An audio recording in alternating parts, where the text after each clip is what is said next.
All right. All right. What's up? We're here. What's going on? Oh, let me pull up the chat.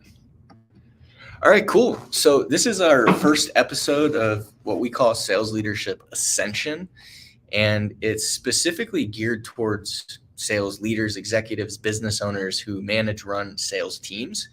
And what we're going to do on this session, we're going to do every week, is bring to you some of the challenges that our clients are currently facing and how we've worked with them through those challenges to ultimately get to a result. And so, I feel like for us, we try to share as much as we can, but obviously there's some proprietary stuff that we can't.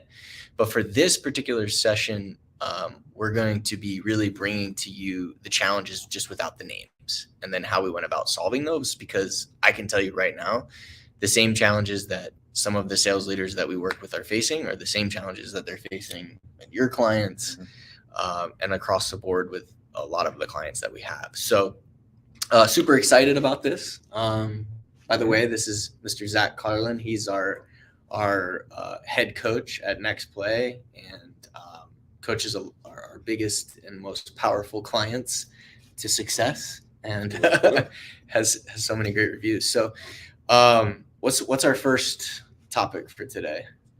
How do you hire a sales manager who doesn't have experience in your industry? Okay, so this is a really good one. One of our clients, had said we needed to hire more sales leaders, and they said the problem is that our industry is so different. Like, we have to only hire people within our industry. And so this is a client that I've had for a very long time, and I had to explain to him that, look, and you might be listening right now, like, my industry is different. Yes, every industry is different. And I can tell you that every sales leader that we talk to, every sales manager that we talk to, all say the same thing. Mm-hmm. My industry is different. And you're right, it is different. And maybe some of the rules are different. Some of the regulations are different. The way things are done are different. But sales is sales. Metrics are metrics. Improving conversions are improving conversions. Mm-hmm. Closing is closing, right? And if you have KPIs within your sales process that can be tracked and can be approved upon, then your industry you can hire people within any industry. What are your thoughts on that? No, I completely agree. And as much as they might not have, like you said, the specifics of your particular industry, but what you can do is you can hire based on your values. Every company, every leadership team should have a set of core values that they abide by and they live by, and they reflect in how they treat other people, how they coach their people, how they run their business. So you can still hire to those core values. And if they meet those core values, they're going to learn your process and your business and your industry. And if obviously they have those leadership attributes that you're looking for, prior experience in similar industries obviously would be nice. But if they meet your core values and they work hard and they're willing to learn, which should be part of your core values, then there shouldn't be too much of a problem there. Yeah, like a lot of, that's what sales reps a lot too. Like, you can find people who are just driven, hungry, and teach them. Yeah. But with sales managers, Zach hit the nail on the head. With sales managers, you can hire people who have experience in sales leadership, leading people, and bring them in and teach them your industry, teach them the way that, the semantics of how everything works within your industry, and they'll learn it, they'll pick it up, and they'll be able to bring things to the table. So for example, if you're only hiring sales reps into leadership and you have a leadership challenge, then, there's and the reason you have that is because you feel like that you have a different industry. Then you go outside your industry, you find people who have sales leadership experience, you bring them into the organization, and they're going to bring things to the table that you may not have thought of. Yeah, different perspectives that can help push you forward too. So it can actually, sometimes it's a good thing. Right. So, okay. So as far as that goes, if you're in a position right now where you feel like you need better or more sales leadership, but your concern is your industry is different, I would implore you to interview. interview, put out job posting for sales managers, for sales leaders, see what they have to say. And I think you're going to be shocked and surprised at what's out there and what they could potentially do. And just learning your industry is fairly simple. Becoming a great sales leader, becoming a great sales manager takes time. So if you can find someone who's got that skill set that just needs to learn the industry, it's the same thing like hiring a sales rep that that is driven, motivated, pumped up, fired up, eager, has a strong why to succeed, and getting them to learn how to sell. It's basically the same thing. So good question. What do you have anything else? No, I 100% agree. If you hire to your core values and they meet them, they'll learn the industry, they'll learn the ins and outs, and you'll have a strong leader in that place. So yeah. All right. So when Next. So when you have an issue with your reps, sales reps numbers, how do you go about training and implementation? Okay, it's a good one. when you have problems with your reps numbers, So and if you have metrics, like across the board, like all your sales reps are struggling with a specific number or a specific KPI and they can't, whatever that KPI is, they're struggling. yeah, How do you train and then implement that training? got it. Do you want me to start or do you want to start? I can start with this one. I mean, Okay, the biggest thing to start there is to find the reason why that metric is lacking in the first place. What's the gap? Yeah. Right? What's the gap there? What's causing that? And if you have 10 sales reps who are behind on the same number, it could be 10 different reasons why. So just because you find it once, you can't implement that same thing with all the reps. That's why it's important to have one-on-one coaching sessions with your reps every week, is to find that gap as to why. And you can never assume. You have to ask questions, be genuinely curious to find out exactly what the reason is. Because again, it could be different with 10 different reps. It could be 10 different reasons why that one metric is falling behind. Right. So I think the first step is not assume, ask questions, find the gap, and then take the necessary course of action to fill that gap. Yeah. Perfect. Okay. So I love what you just said. So we're going to find the gap and build from there. One of the things that I've found that a lot of leaders miss when it comes to training specifically is like, Zach, they come in, they find the gap. Okay, now we're going to implement that with the sales reps. The biggest thing that I find that they don't do is there's no system of what that training entails and what they're specifically going to be doing. And so what happens is you do the training and then it might get implemented for a week or two, but then after that, it all goes away. So, what I always suggest is when you find a gap in your sales process and you want to create a training for it, there has to be some sort of system, a guide, a checklist, a script that's passed out amongst everybody. That's then implemented amongst everyone. That's practice. That's role played. So let me give you a simple step-by-step that we shared with this client that you can use in your business. Step 1, where's the gap? Like you said, it's perfect. Step 2 is how are you going to specifically solve that gap? What is it that you need? Is it a script? Is it a guide? Is it a checklist? Is it a tool? What is it specifically that's going to fill that gap? Let's create that first. We find a lot of sales managers, they'll go into these trainings, so they'll say, hey, we're not closing. They don't even know why, first of all, but then they do a bunch of training on stuff that's not relevant, that doesn't matter. And so if it's not tangible, if it's not a tangible thing, then it's not going to get implemented consistently long-term. And I think all of you watching want consistent long-term sales, right? So we have to create something tangible. That's step 2. And that tangible thing is the checklist, is the guide, is the script, is the tool, is the thing that they're now going to have in front of them to make sure that it always gets done. It always gets done consistently, and it always gets done to the best of their ability. Once you've got that in place, then you can do the training with it in front of them. So every sales rep gets the thing in front of them. Whatever the tangible thing is that they're going to be doing is in front of them. And then you train it, you teach on it, right? And then what's the last step? You've got to role play it. You've got to practice it. Then you have to track the results of that adjustment. And then you got to track the results. You track the results. So I mean that to me, like, those are the 5 steps, right? Mhm. And when done correctly, like I just, it's so frustrating to me because I see it all the time where it's like, okay, we're gonna go train on this thing now. We're gonna go train on it, and then it's forgotten. Yeah.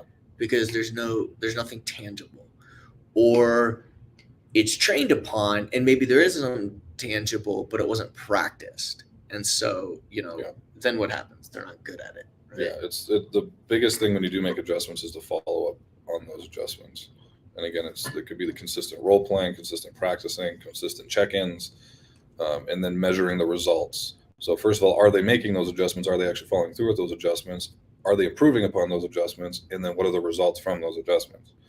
Because all these pieces don't matter. If one of them's missing, none of them matter. Because let's say you find the wrong gap or the wrong adjustment, but you're not tracking it, you won't know that you found the wrong one until it's too late, right? But if you find the right adjustment, the right gap to fill, but you're not tracking it, then you don't know if it's working or not. You don't know if they're consistently doing it. Is it not working because they're just not doing it, or is it working because it was the wrong adjustment? So you have to have all those pieces in place for it to get the result that you're looking for. Exactly. For it to freaking work. Yeah. Like, yeah. I mean, that's basically, it's the same system in sports too. It's like, before you ever, when you say a training, before you implement any type of like new play or new playbook, you gotta have something tangible to see, to use, to guide. Yeah. Right. And then you have to train on it, train on what it is, and then practice that thing, and then see the result of it. It's the same thing. We're just bringing another thing that works really well, or is mandatory in sports, that works in sales. Mm-hmm. So, I mean, anything where you're based on performance, right? It's the same thing. Sports, sales. Right. Great question. Okay, cool. How do you get sales reps to put their numbers into a CRM or whatever tracking method you're using? How do I get my salespeople to put their numbers into the spend all this money on these things and then nobody uses them? So how do we do it? Do you want to take this one?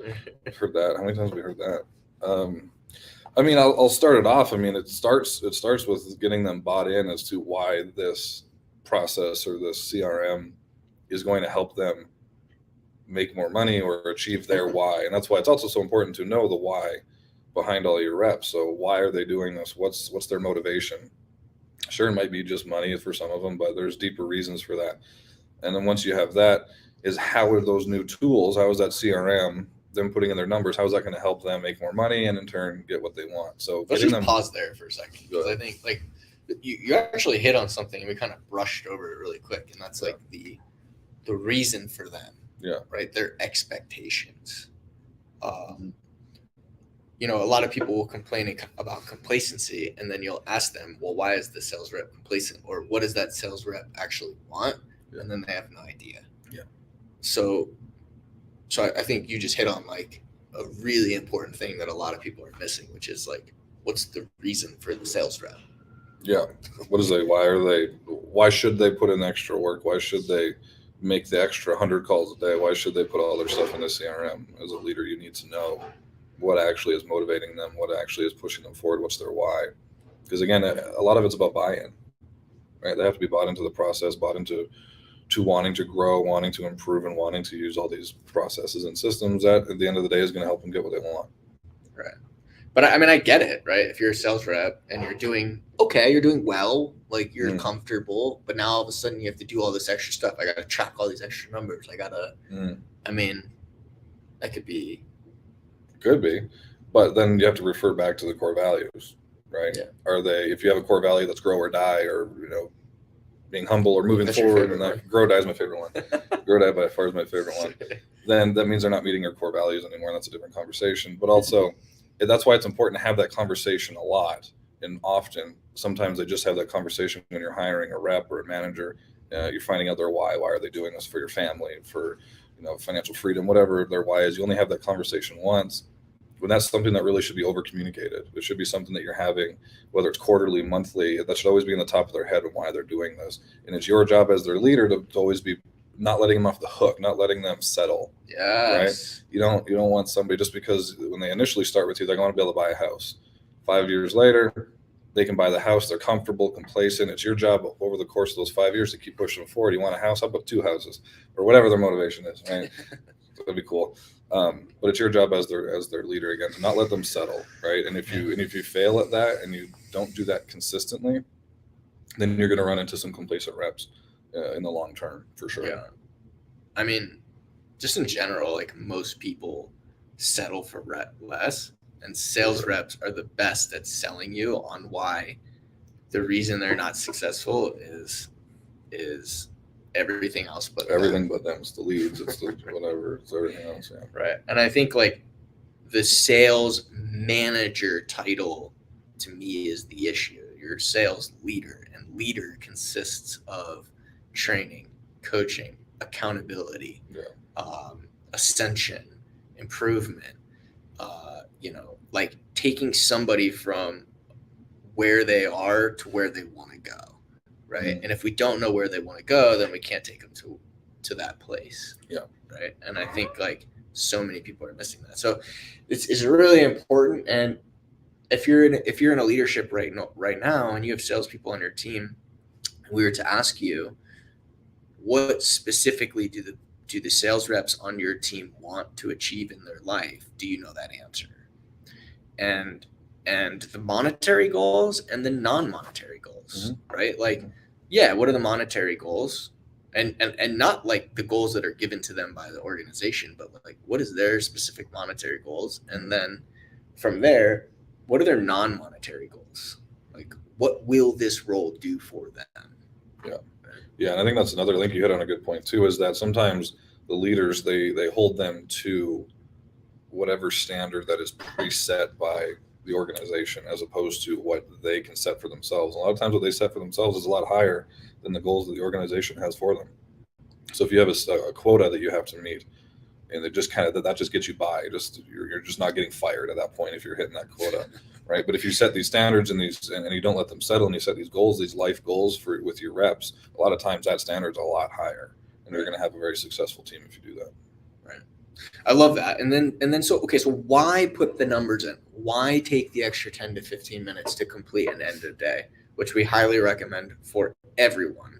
Why take the time to track your metrics in front of you? Why take the time to input them into the CRM? Like, why do that? And I think the answer is very simple. The answer is, you have this thing that you want to achieve. I now know what that is. Here's the path to get there, right? But the purpose of tracking all of the activities and the metrics is so that we know where to make the improvements, right? If we're only tracking the basic stuff, we have no idea where to improve the game. Yeah. Excuse me. And now we're having to spend way more extra time analyzing phone calls and visits versus just being able to look at the activities and be able to diagnose quickly where the challenge is. So the purpose of tracking the metrics is not to give you something else to do. The purpose of tracking the metrics is so that you can get to the end result. And in order to get there, we got to know where the challenge is in the game, so we can constantly find ways to improve and get you there. Exactly. Otherwise, you're just going blind. So. Right. So what do you look for? Well, we're coming up here on time. We only got 2 minutes. So the only thing with this app is in it says it doesn't Facebook say their name. Yeah. Hey, Facebook user. We like to ask or answer questions from you guys. But look, today is a little bit shorter of an edition. We only got 1 minute here, so we're going to jump. But we're going to try and have these at least once or twice a week, where we literally just break down what the sales leaders of our clients are facing, what the challenges, that they're facing, and then the solutions that we've worked them through, and then the result that they've gotten, so that we could share it with you. And so that if you're experiencing those same challenges, that you're able to use some of these tools, these, I don't like the word tricks and tips, but the tools. Sure. The tools. Adjustments. Really the frameworks, the tools that we've used to solve them. So thank you all for being here today. I hope you really enjoyed this. And we're not going to have one this Friday, but we will have one next Tuesday and then probably Friday as well, because we have a training on Friday. But have an amazing Tuesday, and we'll see y'all See ya. later.